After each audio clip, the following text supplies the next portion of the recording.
அனைவருக்கும் வணக்கம். கவிஞரேறு வாணிதாசனாரின் ஆத்திச்சூடி. தையலை பழியேல்.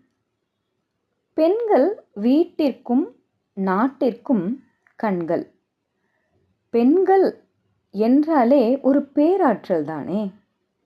பெண்மையை மதிக்க தெரிந்த, பெண்மையை போற்றும் ஒரு மிகப்பெரிய பண்பாடின் பின்புலம் கொண்ட நாடுதான் நம்முடைய தமிழ்நாடு. இத்தகைய மேன்மை மிகுந்த பெண்களை மதிக்க வேண்டும் என்னும் கொள்கை உடையவர்தான் நம்முடைய கவிஞரேறு வாணிதாசனார். பெண்மையை போற்றவும், பெண் விடுதலைக்கு குரல் கொடுத்தும், பெண் மென்மையை போற்றியும் பல பாடல்களை பாடிய நம்முடைய கவிஞரேறு வாணிதாசனார் தையலை பழியேல் என்று தன்னுடைய ஆத்திச்சூடியில் நமக்கெல்லாம் கட்டளையிடுறாரு. தையலை பழிக்காமல் இருப்போமா? தையலை பழியேல்.